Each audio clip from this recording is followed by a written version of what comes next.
बस 2 चीज़ें और सिर्फ 10 मिनट, और आप यकीन नहीं करेंगे, सिर्फ इतने से ही आप एक बहुत ही ज़बरदस्त मिठाई तैयार कर सकते हैं।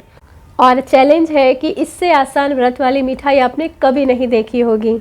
इतना ही नहीं, एक बार बना लिया तो आप इसको 1 महीने तक आराम से रूम टेम्परेचर पे स्टोर भी कर सकते हैं। तो सबसे पहले एक कढ़ाई लेंगे और उसमें हम डालेंगे 2 कटोरी मूंगफली। फिर इसे गैस पे चढ़ाएंगे और बिल्कुल कम आंच पे इसको हम भूनेंगे। और इसको भूनते टाइम आपने 2 चीज़ें खास ध्यान रखनी है। पहली कि जो कढ़ाई है वो मोटे तले की होनी चाहिए, और दूसरा ये कि इसको भूनते टाइम आंच को बिल्कुल कम रखना है। कम आंच पे भूनने से क्या होगा कि इसके अंदर जितना भी मॉइस्चर है ना, वो धीरे धीरे सारा ख़त्म हो जाएगा और जो मिठाई है उसकी सेल्फ लाइफ और बढ़ जाएगी। और इसको भूनने में बिल्कुल भी टाइम नहीं लगता है। ये देखिए 3 से 4 मिनट हुए हैं इसको भूनते हुए, और जो दाने हैं ना, ये देखिए इस तरीके से फूट जाएंगे, मतलब कि ये अच्छे से भुन चुकी है। और एक दूसरा तरीका है कि कैसे पता चलेगा, तो ये देखिए इस तरीके से मसलेंगे ना तो तुरंत इसका छिलका अलग हो जाएगा। तो यहाँ पे गैस की फ्लेम को बंद कर देंगे और इसे हम एक प्लेट में निकाल लेंगे।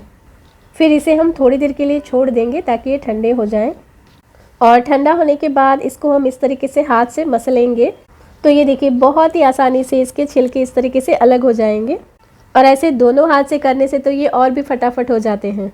तो मैं तो हमेशा मूंगफली से इसी तरीके से छिलके अलग करती हूँ। अगर आपको कोई और तरीका पता है तो नीचे कमेंट बॉक्स में ज़रूर से बताएं।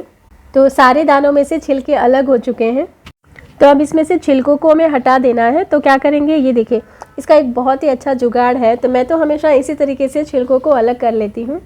ऐसा करने से प्लेटफॉर्म भी एकदम क्लीन रहता है और जो छिलके हैं ना, ये भी इधर उधर बिखरते नहीं हैं। तो सारे छिलके अलग हो चुके हैं और दाने ये देखिए। और अब इनको हम डालेंगे मिक्सी के जार में और पल्स मोड में इसको हम पीस लेंगे। तो पीसने के बाद इसका जो टेक्सचर है ना, ये कुछ इस तरीके से होना चाहिए। तो इसे पल्स मोड में ही पीसें ताकि इस तरीके से आपको ये टेक्सचर मिले। अब इसके बाद आटा चालने वाली जो चलनी होती है ना, उसमें इसको डाल के हम चाल लेंगे ताकि इसमें जो बड़े बड़े टुकड़े हैं ना वो अलग हो जाएंगे। तो वापस से इसको मिक्सी में डाल के वापस से इसको पल्स मोड में पीस लेंगे और लास्ट में इसको भी इस तरीके से चाल के हम ले लेंगे। तो इसी तरीके से हमें मूंगफली का पाउडर तैयार करना है। ये देखिए एकदम खिला खिला सा ये होना चाहिए। तो यहाँ तक जितनी भी छोटी छोटी टिप्स मैंने आपके साथ शेयर की है, वो सारी चीज़ें आप फॉलो करेंगे तो बिल्कुल इसी तरीके से इसका पाउडर तैयार होगा। अब एक नॉनस्टिक कढ़ाई लेंगे और उसमें हम डालेंगे चीनी। तो जिस कटोरी से मैंने मूंगफली ली थी उसी कटोरी से हम चीनी लेंगे। तो चीनी हम लेंगे यहाँ पे 3/4 कटोरी। मेरे घर में हम सब थोड़ा कम मीठा खाते हैं, इसलिए मैंने यहाँ पे 3/4 कटोरी चीनी लिया है। अगर आप ज़्यादा मीठा खाते हैं तो 1 कटोरी भी ले सकते हैं। और उसमें डालेंगे आधा कटोरी पानी। आँच को बिल्कुल कम रखेंगे और धीरे धीरे इसको हम पकाएंगे। थोड़ी ही देर में जो चीनी है वो सारी पिघल गई है, तो धीरे धीरे इस तरीके से इसको हम चलाते रहेंगे। तो इसको चलाते हुए मुझे टोटल 2 मिनट हुआ है और ये जो हमारी चाशनी है ये भी थोड़ी गाढ़ी हो गई है। तो यहाँ पे एक बार हम इसको पहले चेक कर लेंगे।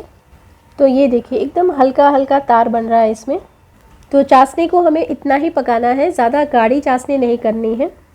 तो चाशनी हमारी बनके तैयार है। तो अभी क्या करेंगे, जो हमने मूंगफली का पाउडर तैयार करके रखा था वो इसमें डाल देंगे।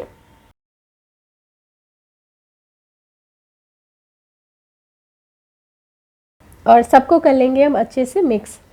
आप चाहे तो यहाँ पे इसमें इलायची पाउडर भी डाल सकते हैं। तो इसे हमने अच्छे से मिक्स कर लिया है। तो अब इस स्टेज में इसमें डालेंगे 1 चम्मच भर के घी। यहाँ पे घी डालना टोटली ऑप्शनल है, चाहे तो आप इसको स्किप भी कर सकते हैं। आँच को यहाँ पे आपने बिल्कुल कम रखना है और धीरे धीरे इसको हम इस तरीके से चलाते रहेंगे। अब यहाँ पे आप वीडियो को स्किप बिल्कुल भी मत करना, वरना समझ में नहीं आएगा कि इस मिश्रण को कितना पकाना है। तो ये देखिए मैं अभी स्पैचुला इसमें ऐसे घुमा रही हूँ, तो जो सारा मिश्रण है ना वो पूरा फैल रहा है, मतलब कि एक गोला नहीं बन रहा है इसमें। और ये देखिए जैसे जैसे धीरे धीरे ये गर्म होती जाएगा ना, ये सारा मिश्रण एक गोले में पूरा ऐसे बनते जाएगा। अब ये फैल नहीं रहा है, पूरा गोला बन रहा है। तो बस इतना ही आपने इसको पकाना है। तो यहाँ पे गैस की फ्लेम को बंद कर देंगे और फटाफट से इसको डाल देंगे हम ग्रीस की हुई थाली में। तो थाली को मैंने पहले ही घी से ग्रीस करके रखा हुआ था। अब यहाँ पे आपने एकदम फटाफट से काम करना है। तो स्पैचुला से थाली के अंदर जितना मिश्रण है ना, फटाफट से इसको हम फैला देंगे। उसके बाद एक कटोरी से इस तरीके से हम इसको दबा देंगे। ये देखिए कटोरी के नीचे भी आपने घी लगा देना है ताकि वो चिपके नहीं। तो इसको अच्छे से फैलाने के बाद, अभी भी ये गरम ही है तो गरम में ही हमें इसको चाकू से कट कर लेंगे। तो जब भी आप इस मिठाई को बनाएं तो सबसे पहले एक थाली, एक कटोरी, दोनों को ग्रीस करके पहले से ही रखे रहें। और ये मिश्रण गर्म हो तभी ही आप इसको कट कर लें, क्योंकि ठंडा होने के बाद आप इसको कट नहीं कर पाएंगे। तो इस तरीके से कट करने के बाद अब इसको हम थोड़ी देर के लिए छोड़ देंगे ताकि ये कम्प्लीटली ठंडा हो जाए। तो थोड़ी देर के बाद ये ठंडा हो चुका है, तो एक टुकड़े को मैं आपको निकाल के दिखाती हूँ। ये देखिए एकदम परफेक्ट बना है ये। गुजराती में हम लोग इसको सिंग पाक बोलते हैं, और जब भी हमारे यहाँ पे एकादशी या तो सावन या नवरात्रि कोई भी व्रत होता है तो सबके घर में ये बनता है। एकदम सॉफ्ट तैयार होता है, ये देखिए। तो सिर्फ 2 चीज़ों से बनने वाली व्रत वाली मिठाई बनके तैयार है, और आप इसे 1 महीने तक बाहर रूम टेम्परेचर पे स्टोर करके भी रख सकते हैं। तो आपको ये रेसिपी कैसी लगी नीचे कमेंट बॉक्स में ज़रूर से बताएं।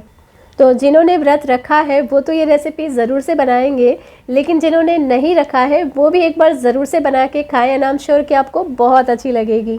और हाँ, उन लोगों के साथ इस वीडियो को ज़रूर से शेयर करें जिनको मीठा बहुत पसंद है।